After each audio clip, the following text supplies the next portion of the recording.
What's going on, everyone? Welcome to a Tuesday edition of Back Your Play with Q. As always, I'm your host, Rich Quinones, hashtag BYT on social media at Rich Q on QIG, on Instagram, the YouTube channel, Rich Q on Q. You guys have been unbelievable. I pulled the short out today talking about if the NFL is rigged, if it's fixed. I don't know. Maybe we have our next guest, Jovan Alford. We'll ask him that same type of question. Content producer for the Sporting News, Total Sports Live as well, at Jovan10. My friend, how are you? I guess it's only fixed if you lost your bets over the weekend, right? Hey, I'm doing good, Rich. And yeah, if you lost your bets or if you were on the losing side with one of your teams, that you might think it was a little bit rigged. I pulled up all the numbers. I went live about an hour or so ago, and I was trying to think of like the pros and cons, right? Ticket sales, ratings, people merchant. That none of that stuff has changed. But I think what happens is I don't believe the NFL is fixed. I don't believe the NFL is rigged. Now, I have a lot of conspiracy theories involving that because that's just how my mind operates. But I'll say Right. this: the officiating just stinks. It's very inconsistent. A lot of it's subjective. Um, like, let's go with the Eagles and the Niners for a moment. Okay, what's Uh-huh. the point of having this expedited replay if you don't utilize it, right? And it's Uh-huh. not even the NFL dropping the ball in that regard. It's kind of Shanahan with his head up as you know what, realizing that it's the NFC Championship game. I can't leave anything to chance. Let me throw the Yes. challenge flag just in case, because when you see a player get up and say, come on, come on, come on, come on, what does that mean? I got my hand stuck in the cookie jar. It's not a catch. So Right. do you think the league is just poorly officiated, or do you actually buy into this notion that there is this, I guess you can say, the elephant in the room, wink, wink, that, yeah, let's push for this team here. Well, I don't know how else to verbalize it, to No, be you're honest. right. No, you're right. No, I don't think that it's rigged. I mean, are there like some like rigged type scenarios like Deflategate and things like that, and Spygate and all that good stuff, spying? Yeah, all right, yeah, like those has some legitimacies to it. But when we're looking at just what happened this past weekend, it was poorly officiated, and it was poorly officiated games in some respects. Like you said, when you look at the Eagles Niners game, right? If you're Kyle Shanahan, if you like you said, you see a guy getting up real fast and he's like let's go, like let's get to the line. What do you think? You put two and two together. If you're Shanahan, you don't even second guess or doubt that, because it's not like we're talking like third quarter, fourth quarter Right. where you kind of need your timeouts. This is the first quarter. You can afford to burn a timeout there in that Correct. spot. And that kind of got the ball rolling for the Eagles momentum wise, to where they were able to get the first punch in. But it's poorly officiated game, and I think we see this happen all the time in the regular season. It's just magnified in the postseason, and it's the human error, right? A lot of these calls are judgment calls, right? Holding, pass interference, well, more so pass interference. Is a judgment call, right? What me and you might say Right. is pass interference. The ump might go, I don't think that's pass interference. Yeah. But we might not say, no, that's not pass interference. They might go say, well, yeah, that is pass interference. So it's a lot of the human error. You just hate when it happens. And I think for in any game, it just, when it happens at crucial times in the moment, you're like, no, you can't call the But flag there. but that's when it's magnified, right? Sometimes you Mm-hmm. have to throw the flag, like the roughing the passer.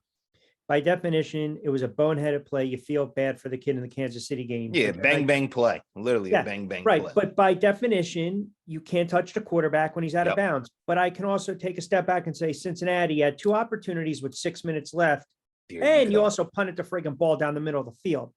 And trust me, I had Cincinnati sprinkled a little on the money line, and I thought Cincinnati was going to win the game. I'm not mad losing a bet, and I'm not going to sit here and whine and complain about it. When Purdy went down, I didn't even check Twitter, but I wanted to make a mock tweet. Basically, how many people were going to whine and complain that they want to reconcile and pull the bet back because the quarterback went down? So here's the thing you mentioned on that play, the expedited replay. If it's not a catch, they don't get in the end zone. This is the domino effect in sports life, right? Now, all of Mm-hmm. a sudden, the play calling is a little different that next series or two. Maybe he doesn't get hurt, but ultimately, did it change the complexion of the game? To some extent, yes.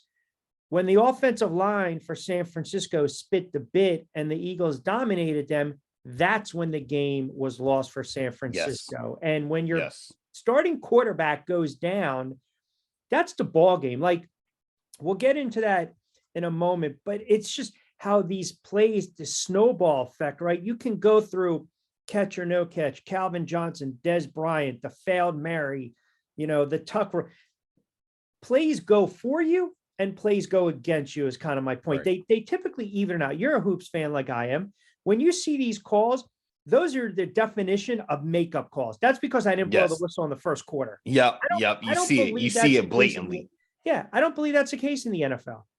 No, I don't think in NFL there's no makeup call, right? Because you got many different referees watching like 10 million different like angles on the field. That's why they have so many referees, right? And you mentioned the Osai, roughing the passer. There's a lot of people also pointing out, hey, well, what's the name? Trey Henderson was or Sam Trey Henderson was getting, held up, and that should have been holding call. Yes, it should have been, right? Like blatant hold. And But how they many? missed a pass. I'm sorry, not to interrupt you. They missed a roughing the passer on Burrow too.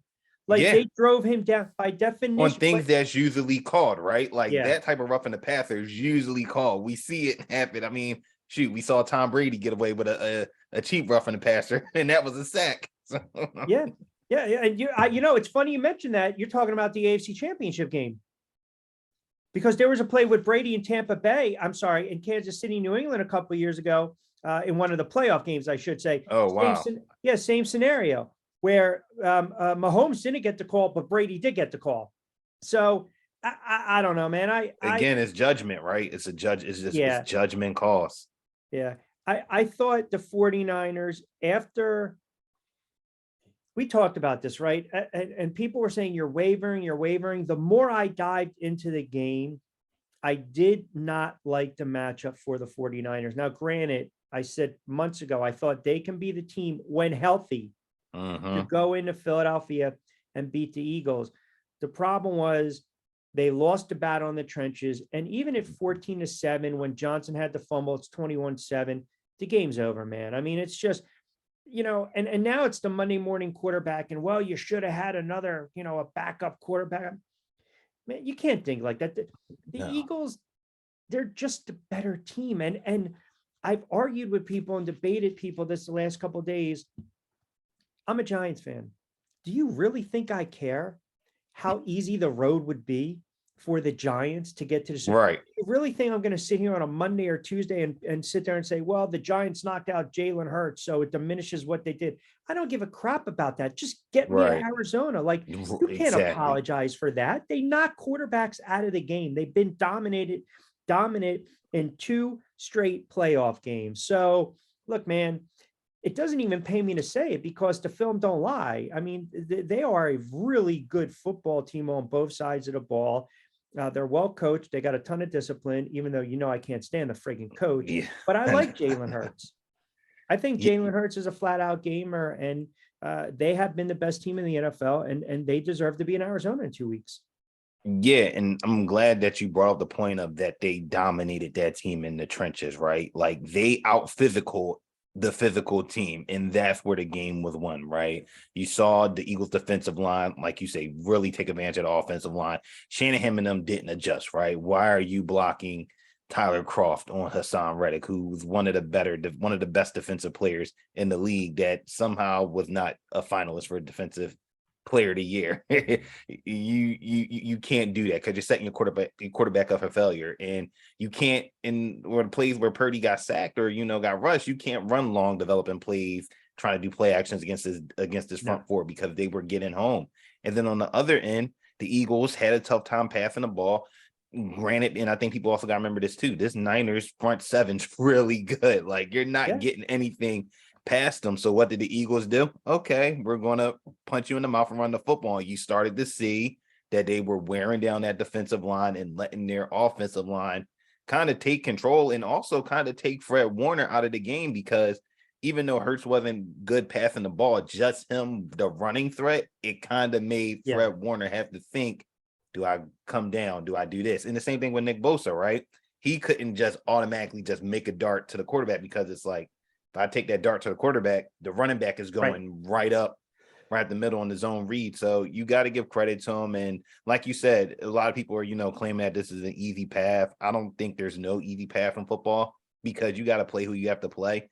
And I think we would criticize them, right, if they lose, right? Because you're saying, how could you lose Well, to you can't have it X, Y, both and ways, Z? right? You can't. Right. I thought the Giants would have gave them a win. In my Oh, mind, me too. I thought the Giants would have played 10 times better than they played. That's and still lose the game. I'm okay with that, but they didn't. The moment was too big. San Francisco, once that kid goes down, that was it. They were deflated. That was the punch in the gut, and it's something we talk about, right? What did we say? I said this a couple of weeks ago with you on BYP. I said when the Eagles punch in the gut, you can't panic because if you do that, it's over. That's what San Francisco did. The Giants, to some extent, did that, but again, I don't know why people get so bent out of shape with if it's an easy skill. Who cares, man?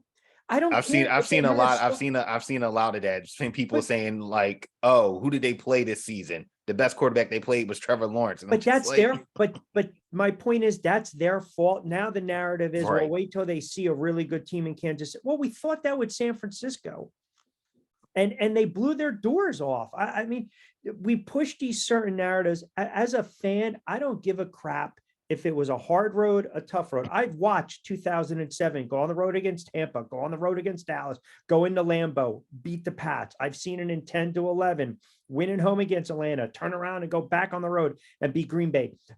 Those are hard roads, man. Like the Eagles, you're not going to apologize for having a soft cupcake. Who cares? Like, yeah, has it been relatively easy? To some extent, it has, but it doesn't diminish the fact that you go out there and you take care of business. And that's what the really good teams do. They take care of business, and they've been doing it on a level where you're saying, okay, now this is really starting to turn into a great team that didn't have a ton of expectations, especially the last couple of years ago. I know we got 2 weeks to break down the Super Bowl, but I'll tell you right now, to me, this game will be won and lost in the trenches again. I don't, we can dissect it all we want, but I just think that's where the game's going. No, you're definitely right about that. It is going to be one of the trenches. I mean, KC's offensive line, the last time we saw them in the Super Bowl, right? Have they gotten better? Have they added pieces yet? Or they added Orlando Brown, drafted Creed Humphrey, Trey Smith on the offensive line. Yep. They've added some guys, but still, they can be had, right? And the same, what doomed the Chiefs a couple of years ago in the Super Bowl when he went against Tampa Bay, the pass rush, going against a team that really didn't have to blitz, and they were just like, all right, Shaq Barrett, Vita Vea, Yep. JPP, just throwing them at you, and you got to try to defend it. And I think, like you said, that's going to be the key here. Can the Eagles front four get pressure on Mahomes? Not even because we don't even know. I know a lot of people are saying, 2 weeks and Mahomes has time to get healthy. We don't know how healthy that high ankle sprain is going to be because he's played on that high ankle sprain for the past 2 games. So where's the rest? And the thing to remember, right? You're talking about colder weather. So, you got the adrenaline going. You're good to go. Arizona, it's going to be a little different, right? You're going to feel that it's going to be a little more indoors too. But first glance, and I mentioned this to my buddy the other day, I said, man, why is this setting up like the same exact Super Bowl when Tampa Bay just absolutely mauled Kansas City, right? And now you're talking about a quarterback that's not going to be at 100%. I think both of them to some extent are compromised. I still think Hurts is a little compromised, but then I went back and I watched the game and I'm like, okay, well, why are you running 3 straight RPOs? Why are you running him out a little? Are you trying to prove that he's not compromised? Because then you're kind of putting him in danger, harm's way. Right. Yeah, in harm's way. I mean, listen, I knew that line, the way it was going to flip flop and where it opened. I think it's going to settle at 2.5. That's just me, but like I said, we got enough time to dissect that real quick before we move on to stuff around the league. The Cincy and the Chiefs game, I just want to get your thought on one thing. The fact that, again, Cincinnati had the ball twice with 6 minutes to go, I think everyone kind of sat back and said, all right, here you go, Burrow. Like, we're going to put you in that Mahomes, Allen, the prime Brady and the Rodgers, and maybe we did a little too early, so to speak. But when you look at this Cincinnati team, kind of like the same thought with Buffalo. I mean, guys are going to want to get paid on that squad too, man. Yeah. Right. And they've got some high profile players, whether it's Higgins, whether it's Burrow, whether it's Mixon. And you think they'll keep that nucleus going forward? It's going to be tough, right? Because like you said, T. Higgins is going to get paid, right? He has to get paid. Like everybody, puts a lot of respect and things on Jamar Chase, but T. Higgins is just as good. We saw T. Higgins really hold down that offense for about 5 to 6 games when there was no Jamar Chase, showing that he can be a number one in his league. So he has to get paid, right? Mixon, who are you going to replace, right? Who are you going to replace Mixon, with? Because you want to go Samaje Perine? You could, but right. Samaje Perine isn't Joe Mixon. Mixon gives you a little bit out of the backfield and also on the ground. I think you still got to upgrade that offensive line still to add more pieces in depth because, again, Burrow still was feeling the heat and still, taking the pressure. I think most of their free agents, is mainly on the defensive end. I think this year and this offseason, I think the biggest free agent is Jesse Bates, who they did not re-sign. So you're talking about one of the premier, safeties in the league. Like, you gotta figure out something with that. Like, you just can't let that man walk. I mean, I know they got Von Bell and I know they got the rookie Daxton Hill, but you can't let Jesse Bates walk out that door. Safety play outside of having good corners and at least one good linebacker, you got to have a good safety. I mean, if you don't have a good safety back there, you're in trouble. And especially in the AFC where they play at, where you're going against quarterbacks and, good quarterbacks and good wide receivers, you need somebody back there that can play center field. So it's going to be interesting to see how they maneuver the cap and, if they'll, maybe backload some contracts to free up some flexibility on the early part of some of these deals. They're going to have to retool, right? Anytime you get bounced, trying to go back Super Bowl, there's always some room for improvement and retooling. And I think they're going to have to figure that part out. Tuesday edition of BYP with Q. Rich Quinones here. Jovan Alford chiming in as he typically does Tuesday throughout the NFL season. Follow on Twitter at Jovan10, content producer for Sporting News as well as Total Sports Live. All right, so the two big hires today, the overrated, and he's ridiculously overrated, Sean Payton. Seriously, the love fest with Payton reminded me of Gruden for so many years. So I'm trying to get the accurate numbers here. All right, this is what Rappaport has. So Broncos Sean Payton, here we go. Contract is worked out. It's funny though, but 54 minutes ago, he tweeted that the Broncos spent today trying to hire DeMeco Ryans again today before he recommitted to the Texans. According to sources, when he agreed to terms with the Texans, they moved on and finalized Sean Payton. We'll get to that in a moment. All right, I'm trying to get the package. So it looks like New Orleans, first rounder, an early pick, likely a second rounder. They'll also give a pick back, complete the deal, but now done. Payton's going to be the next Broncos head coach. So there's a lot to sift out through. I don't know, if it's a reporter on a reporter crime, him and Shepner basically, having a pissing contest here. What else is new? But all right. So now you got Payton going to Denver. Man, I mean, talk about, emptying out the cupboard. Yeah. You have no first round picks now for this year. No. If you're Denver. And what did you need to address? The offensive line. Yes. Russ isn't going to cook. He's not even going to be able to marinate. You got to clip that one. That was a good one. I like that one. Save that for the regular season. We'll rack it. Not a problem. But no, you're right. They need pieces. Their offensive line. I mean, you saw them. I remember, what was that game? I think it was against the Rams where the offensive line was like barking at each other and the backup quarterback was defending for Russ. Like twice they did it. He had to listen. You look at Sean Payton, all the talent he had in New Orleans, right? And we had the Belichick Brady type of conversation. And again, I want to give credit because my buddy brought it up. I texted him. I was like, Peyton's overrated, man. He goes, probably a product of Drew Brees' greatness all those years. I mean, Yeah. what has this guy really done? It's hard to say, right? Because last season they didn't really do much, right? Without Breeze. Nope. Now, granted, what Jameis got hurt, I think, Yeah. right? He got Yeah. hurt Yeah. last year, even though he started off really well. Yes, he He did. got hurt, but then what? Michael Thomas got hurt. So I mean, it's hard to say. I mean, for me, I'm wondering, why did you leave the TV gig? I mean, what compels Well, you to take Denver to come back, especially in that division?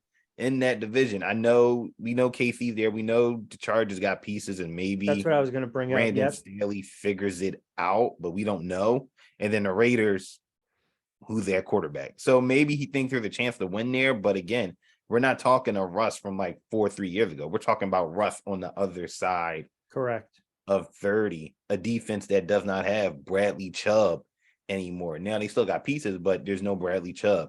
Running game, you hope you get Javonte Williams back after he's suffered a knee injury to end of the season. So maybe you get something there, but it's not I'm going to come right in and, hey, Broncos going straight to the playoffs. It's hard to say. No, and all those years they were stockpiling wins in the division. Let's be honest. You're 10, you're 13, you're 14. He was 152 and 89. His last 5 years, 11 and 5, 13 and 3, 13 and 3, 12 and 4, 9 and 8. But the one thing, it reminds me a little bit about Minnesota. They've had some horrible playoff losses, man. Yes. The New Orleans Saints. And he's also had some questionable play calling and moments throughout that time. I don't know. I definitely, yeah, it's going to be, are we going to give now Russ Wilson another pass because now it's a new, right? You're bringing an offensive guy in at Peyton, try to scheme or try to at least build around his strengths. And then D'Amico Ryans lands the job with Houston. And man, I'll tell you, I have a couple thoughts on this one. So if you look at their history, right? I mean, who did they just get rid of? Lovey Smith. Texans. Right. And then prior to that, who did they fire? David Culley. Okay. Last time I checked, both African-American head coaches. So yep. The cynic in me, this is the cynic in me, and this is not to take anything away from D'Amico Ryans, who I think is a smart guy. He was a hell of a football player, and I think he's going to be a really good head coach. The cynic in me says the Texans, they got so much of that, the backlash, so to speak, with how they handled Montgomery, how they handled Lovie Smith. Here you go. You get a minority, settle the Rooney Rule, African-American head coach. All right, we like this guy. I feel as though it's appease the masses again. And I want to be 100% wrong because I think Ryans is going to be a good head coach. Yes. I really do. And maybe my problem is that I wish it just wasn't with the Texans. I wish same. If that makes sense. If I can kind of walk back a little bit and clarify, I would have preferred, D'Amico Ryans to say Denver or to other of those. I don't like how they operate. Now, what happens if they struggle again? Are they going to get rid of him after a year or two? Right. And that's the biggest thing that I thought about too, right? Like, you see what they did to two guys before you. Correct. In a team that's going to be in the same situation. Now, granted, you're going to have a young quarterback that you're going to have that you can tie yourself to. So maybe you'll get a chance to kind of stay, but that's not guaranteed because Lovie Smith was on a 4-year deal. Yep. And they basically said, all right, you're good to go. We'll see you, but we'll pay you for next 3 years. Like, how can we be sure that you guys aren't going to do that? Now, granted, maybe things are different because he was a former player there, well beloved, Houston Texans linebacker, one of the more rising, stars when it comes to coordinators that could get that gig. So maybe, that's probably the thing. Like, all right, like we might see it through with him, but I think for all of us, that's kind of hard to say right now, right? I think the test is going to be where are If they they at the struggle. end of next season, right? If they struggle, and where are they at the end of next season? If they're only still a 4 or 5 win team, then we're going to be sitting here like, you're going to give him the boot, or are you going to allow him? Like, honestly, I would want to know, if you're bringing him on for what I think 6 years or something like that. If you're bringing him on that long, are you going to allow him to build the team that he needs to build to be successful? Like, 6-year contract. You're right. So, there's going to be growing pains. They got to jettison some players, fix the number. They have to draft. They need talent. You have to give him 2 to 3 years to build yes, this thing up, right? I mean, it's yes. just fair. And again, like I said, maybe I was getting my wires crossed with how I wanted to convey it, but I'm skeptical of how the Texans do things. Oh, I think we all should be, because it doesn't seem like it's coming out of good faith. There you go. Yeah. There you go. Exactly. So, yeah, but listen, man, good for Ryans and Peyton. I guess we have to see how it plays out. I still think there's going to be so many dominoes to fall with Brady, with Carr, with Rodgers, and Rodgers can do his spot on McAfee every week. He's not going to say anything. He's going to stretch it out. He's going to play the drama card. That's what he does. He's going to wait to see. And if the Packers are really serious and intent with moving on from Rodgers, then best believe they have to have some semblance of confidence and love. If they don't, Yes. then guess what? They're going to beg Rodgers to come back for another year or two. No, that you're totally right about that. If they're moving on, then they have some confidence in them. Maybe they do see something in them, right? Because when he stepped in for Rodgers in that Sunday night game against the Eagles, a lot of people were excited for what he was able to do. Like, it finally looked like things were maybe starting to click for him. Maybe for Green Bay, it's not such a bad idea to just move on from Rodgers and go with the younger kid, right? Because you have young wide receivers, right? This is now the new era. This is where you can, build that young talent and group, with those young wide receivers. They develop. He's on his rookie year deal by not too much, so you will have to pay him eventually. So with that, knowing that you do potentially have to pay him, why not find out now rather than wait? Like, oh, Rodgers get hurt, now we have to put him in. Like, Right. make it happen. No, agree 100%. And then we learned Tua is still in concussion protocol, which is just, and I don't, and again, Not good. No, and people were getting bent out of shape over this Pro Bowl voting. Come on, man. Who cares? Seriously. I thought the same. I thought the same thing too. I mean, shout out to Tyler Huntley for getting an opportunity. I mean, I'm glad for the kid. Like, the kid was an undrafted free agent a couple of years ago, right? Yeah, it's like, just, after a while, I just like people were like, "Oh man, you have to be so pissed off about the Empire State Building." I'm like, I don't care. I heard about that too. Like, what are we doing? What are we doing here? There's much more to just get into than this kind of nonsense. But hey, it is what it is. All right. Before I let you get out of here, so people are blowing up my Twitter feed from my live with the NFL, with the NFL being rigged and fixed. Mm-hmm. In your world, is there a clear distinction between rigged and fixed, or they're both pretty much the same thing? They're kind of the same thing. Fix tells me like, oh, the fix is in, like somebody did something blatant, and had something working in the back channels for this certain event to play out this way. I got you. Okay. Rig just kind of tells me like, yo, man, none of the calls are going on our side today. This game's rigged. Like, it ain't happening today. It's not our game. It's not our day. It's all right. It's like baseball, right? You really might think like the game is fixed because, hey, the ump is like calling everything off the corner and it's just sitting there. But again, it's human error, right? Yeah. All right. I just had to throw that out there before I let you get out of here. He is Jovan Alford. He allows us to let things marinate. Maybe we'll come up with that trademark. Let Russ marinate. Let Russ marinate. instead of cook. 2023. Let Russ marinate. Hey, listen, I don't feel bad for him. 240 million, and he gets to go home to a semi-good-looking woman. And I say that in tongue in cheek. He's going to be okay. Yes. You know, He's gonna be all right. Listen. There are greater tragedies in the world than poor Russell Wilson going home to his gorgeous wife and sitting there rolling around counting all the cash. You know, I don't have to worry about that kind of stuff. So, what do you got working on this week? This week, pretty quiet since there's no Eagles, so pretty quiet right now. But next week we'll have a pod. Definitely looking forward to the matchup against the Chiefs. Just recently recorded a pod, me and my guy Harrison, some draft interview, some NFL draft podcast interviews that Nice. we done.